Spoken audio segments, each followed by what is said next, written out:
1925 में संघ की स्थापना हो गई, 47 में आजादी मिल गई। उन 22 सालों में देश की आजादी में क्या योगदान था आरएसएस का? मैं बताता हूं। मैंने अभी एक लेख लिखा है। देखिए क्या है, भारत के इतिहासकारों ने क्या किया, जो जिसको वर्नाकुलर प्रेस कहते हैं, हालांकि वर्नाकुलर करना गलत है, इंडियन लैंग्वेज प्रेस की उपेक्षा की। महाराष्ट्र एक मराठी अखबार है, केसरी एक मराठी अखबार है, जिसको लोकमान्य तिलक ने शुरू किया था। महाराष्ट्र में डॉक्टर हेडगेवार जी का असहयोग आंदोलन में शामिल होने का डे टू डे जो जिया होता था, उसका रिपोर्ट छपी। जंगल सत्याग्रह की आपके आने से पहले मैंने बताया, कोर्ट में वो इतनी दूर था कि उतनी दूर जाना संभव नहीं, तो हम जंगल सत्याग्रह करने का निर्णय लिया है। मेरे पास एक मिनट सुनिए ना, मैं एक छोटा सा, क्योंकि आप मेरी उस बात को नजरअंदाज कर गए कि जब संविधान लागू हो रहा था तो क्या आरएसएस ने बाकायदा शव यात्रा नहीं निकाली जीते जागते भीमराव अंबेडकर की? क्या मैं गलत जानकारी दे रहा हूं? ये तो आरोप बनाम आरोप हो जाएगा।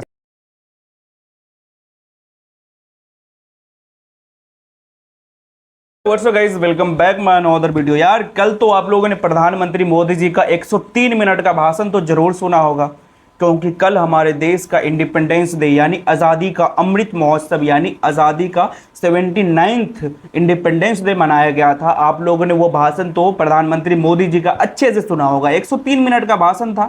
प्रधानमंत्री मोदी जी ने इसमें बहुत तरह की बातें कही। दिवाली में एक आप लोगों को बोनस मिलेगा, युवाओं के लिए उन्होंने 15,000 रुपये की एक राशि रख दी कि अगर जिसको इस महीने नई नई नौकरियां लगी है उसको 15,000 रुपये मिलेंगे। और ये सिर्फ ये किसको मिलेंगे? जिसकी सैलरी 1 लाख से कम होगा, और ये 15,000 रुपये सीधे अकाउंट में। यानी ऐसा तो नहीं है कि जो 15 लाख था उसको कट ऑफ करके यानी कटौती करके 15,000 कर दिया गया है। इस पे कमेंट्स में जरूर बताइएगा कि जो 15 लाख का जो स्टेटमेंट था मोदी जी का, उसको शायद 15,000 में तो नहीं तब्दील कर दिया गया है, बदल दिया गया है। हमें तो कुछ परसेंट ऐसा ही लगता है, बाकी आप लोग कमेंट्स में बताइएगा।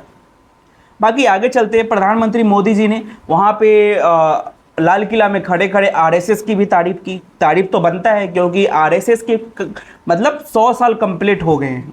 पिछले 100 साल कंप्लीट हो गए आरएसएस के, यानी लगभग 1925 में बना था आरएसएस, और 2025 तक ये 100 साल आरएसएस ने कंप्लीट कर लिया है। आरएसएस जो राष्ट्रीय स्वयंसेवक संघ है, इनकी तारीफ की क्यों न करें। प्रधानमंत्री मोदी जी आरएसएस से निकले हुए हैं, आरएसएस के संगठन से निकले हुए हैं, तो तारीफ तो बनता है। और दोस्तों, लोगों का कहना है कि प्रधानमंत्री पद पे अब मोदी जी का खतरा है ना, मंडरा रहा है, क्योंकि प्रधानमंत्री मोदी जी हो गए हैं 75 साल के। और आरएसएस ये फैसला लेने वाला है कि अब आरएसएस ये फैसला लेने वाला है कि अब प्रधानमंत्री मोदी जी को प्रधानमंत्री बने देना रहना है कि अब इनको हटाना है, क्योंकि ये सारे फैसला लोगों का कहना है कि आरएसएस लेता है। बहुत सारी चीज़ों पे प्रधानमंत्री मोदी जी ने बातें की। अभी हम एक वीडियो देख रहे थे, संघ के विचारक जो राकेश सिन्हा है, उसको किस तरह से संजीव चौधरी ने धोया है ना, बात को घुमा घुमा पे सीधे पॉइंट्स पे नहीं आया। भाई 100 बात की एक जवाब है, क्या आरएसएस ने देश की आज़ादी में कोई योगदान दिया? कोई किसी संगठन से जुड़ा हुआ है, उस संगठन की तारीफ की जाए तो पूरा हक है, इसमें कोई ऐतराज नहीं हो सकता। लेकिन फिर योगदान की बात हो तो पूरा विमर्श होना चाहिए, संपूर्ण विमर्श होना चाहिए कि योगदान आज़ादी में कितना था, आज़ादी के बाद कितना, प्रतिबंध कितनी बार लगाए किसने, इस तफसील में भी जाना चाहिए कि नहीं जाना चाहिए? जाना चाहिए। तो मैं अभी अखिलेश जी को सुन रहा था, और उनको सुनकर लगा कि हिटलर का जो प्रचार मंत्री गोयबल्स है आज आपके स्टूडियो में पराजित हो गया है। ये कहते हैं बाबा साहब अम्बेडकर को संविधान सभा में नेहरू जी एक सांसद को हटाकर लाए। अरे जयकर जी बड़े लॉयर थे, हिंदू महासभा के से जुड़े थे, संघ के एक जगह के संघ चालक रह चुके थे। जब कांग्रेस विरोध कर रही थी तो उन्होंने सीट खाली किया, जयकर जी की सीट खाली करने पर आए। कांग्रेस नेहरू जी तो खड़े थे उनको रोकने के लिए। भंडारा से चुनाव हराने के लिए नेहरू जी एक बार नहीं 2 बार उनके कॉन्स्टिट्यूंसी में गए। उनकी पत्नी का ऑटोबायोग्राफी पढ़ लीजिए, क्या कहा बाबा साहब अम्बेडकर जी की धर्मपत्नी ने। मेरा आरोप क्यों कर रहे हैं हम? फिर तो बात उसका भी जवाब दे दीजिए। एक मिनट सुनिए ना, मैं एक छोटा सा, आप मेरी उस बात को नजरअंदाज कर गए कि जब संविधान लागू हो रहा था तो क्या आरएसएस ने बाकायदा शव यात्रा नहीं निकाली जीते जागते भीमराव अंबेडकर की? क्या मैं गलत जानकारी दे रहा हूं? ये तो आरोप बनाम आरोप हो जाएगा सारा काम। एकदम गलत है, एकदम गलत है। बाबा साहब अम्बेडकर और डॉक्टर हेडगेवार जी के बीच में बहुत ही अच्छे संबंध थे समाज सुधार को लेकर, और संघ हमेशा बाबा साहब अम्बेडकर के समाज सुधार के मत को समर्थन करता रहा है। इसलिए अम्बेडकर वादियों और संघ के जैसे बहुत मधुर संबंध थे आरएसएस के महात्मा गांधी से, है अम्बेडकरवादी संघ, जैसे महात्मा गांधी से भी बड़े मधुर संबंध थे। इतने मधुर की उनकी हत्या कर दी गई तो खुशियां मनाई आरएसएस के स्वयं सेवकों ने और मिठाइयां बांटी। किसने कहा? किसने कहा खुशियां मनाई गई? अच्छा, आप सुन लीजिए। अब गांधी इस की हत्या से पहले अंतिम सभा अरे कहाँ करने सुनिए आए ना थे? सर, सितंबर सुनिए। 1948 अरे, सरदार आप- पटेल मेरा तत्कालीन उत्तर- गृह मंत्री MS गोलवलकर, उन पर आपने किताब भी लिखी है। वो एक मिनट सुनिए, वो लिखते हैं, opposition turned more severe when RSS men expressed joy and distributed sweets after Gandhiji's death। Sardar Patel की चिट्ठी है, मेरी कोई कल्पना नहीं है। रूमर्स पर ये देखिए क्या है, क्या है पार्टीशन के बाद संघ के विरोधियों का जो रूमर्स था उस पर मत जाइए। मैं जो बात कहना चाहता हूं, अच्छा, सरदार पटेल उन महात्मा रूमर्स को, उन गांधी अफवाहों को सही मान रहे थे? सिविल एंड मिलिट्री, सुन तो लीजिए। अरे कोई सरदार पटेल हो या नेहरू, रूमर होता है। सिविल एंड मिलिट्री गजट एक अखबार है, हिंदुस्तान टाइम्स अखबार है। दोनों ने आरएसएस के कैंप में महात्मा गांधी दिल्ली के सेवा बस्ती, जिसको पहले स्लम एरिया कहते थे, उसमें संघ का कैंप लगा हुआ था। महात्मा गांधी आए, 1 घंटे का भाषण हुआ और स्वयंसेवकों के साथ। ये दिखाता है उस वक्त का राजनीतिक विमर्श कि आप किसी की विचारधारा से इत्तेफाक भी नहीं रखते हो तो राजनीतिक अछूत कोई नहीं होता। आजकल खेमेबाजी हो गई, तेरी विचारधारा बना मेरी विचारधारा, मैं ही सही बाकी सब गलत।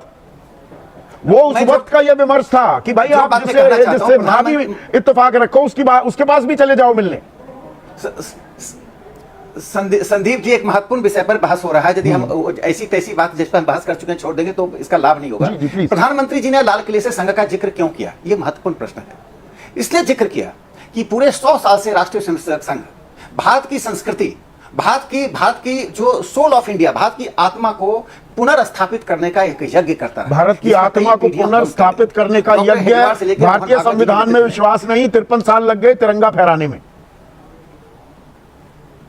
अरे मुझे बता दीजिए कि रानी होलकर, जिनकी इस देश की सभ्य समाज में, संस्कृति में और शासन में योगदान था, संघ यदि नहीं होता तो आज वर्तमान पीढ़ी को मालूम नहीं होता कि रानी होलकर कौन है। उनकी जयंती क्या कांग्रेस पार्टी सोनिया गांधी मना रही है? उनकी जयंती क्या राहुल गांधी मना रहे हैं? उनकी जयंती क्या प्रकाश कारत मना रहे हैं? क्या रानी होलकर का संघ से संबंध था? संघ 1925 में बना, रानी होलकर कब आई? आज रानी होलकर को कोई पूछने वाला नहीं है। एक नहीं, मैं आपको सैकड़ों उदाहरण दूंगा कि भारत की सभ्यता संस्कृति से जुड़े पक्ष को संघ ने अपने 22 साल में आजादी की जो लड़ाई के 22 साल का ये काल था, उसका योगदान का थोड़ा सा मुझे तफसील दीजिए।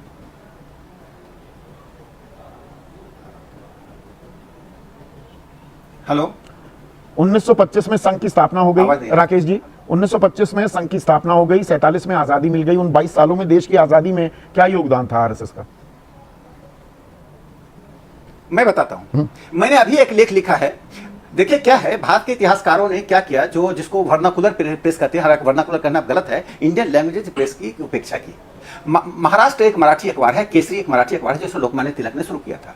महाराष्ट्र में डॉक्टर हेडगेवार जी का असहयोग आंदोलन में शामिल होने का डे टू डे जो जीरा होता था, उसका रिपोर्ट छपी। 5 वो जंगल सत्याग्रह की आपके आने से पहले मैंने बताया, कोर्ट में वो इतनी दूर था कि उतनी दूर जाना संभव नहीं, तो हम जंगल सत्याग्रह करने का निर्णय लिया है। मेरे पास वो नहीं, 5 अगस्त 1919 को उन्होंने कोर्ट में कहा कि भारत को पूर्ण स्वतंत्रता चाहिए और पूर्ण स्वतंत्रता हम लेकर रहेंगे। अंग्रेज के कोर्ट को, संघ की स्थापना नहीं हुई थी ना, हम नहीं मानेंगे। संघ की स्थापना के बाद कब आंदोलन में आए? मैंने क्या कहा उसके अब तो मैं आता हूं। 1930 में डॉक्टर हेडगेवार जी ने सरसंघचालक का पद छोड़ दिया और उन्हें कहा कि मैं जंगल सत्याग्रह में शामिल हो रहा हूं। उसमें महाराष्ट्र में जंगल सत्याग्रह होता था, कहीं नमक सत्याग्रह होता था, संघ नहीं, जंगल संघ ने बाकायदा, हाँ वो संघ नहीं गया ना, संघ ने बाकायदा, संघ ने अवज्ञा आंदोलन में। दोस्तों, अभी पत्रकार महोदय यानी संदीप चौधरी जी ने एक प्रश्न पूछा कि 1925 से 1947 के बीच यानी 22 साल में संघ के क्या योगदान थे देश के आज़ादी में। तो ये बंदा क्या करता है, बात को घुमाने लगता है, बात को चौतरफा लेके चले जाता है, बात को नागपुर महाराष्ट्र लेके चले जाता है, लेकिन सीधे सीधे जवाब नहीं देता। क्योंकि ये हकीकत है कि पिछले 53 सालों में जब से देश आज़ाद हुआ, संघ ने यानी आरएसएस ने कभी भी झंडा नहीं फहराया।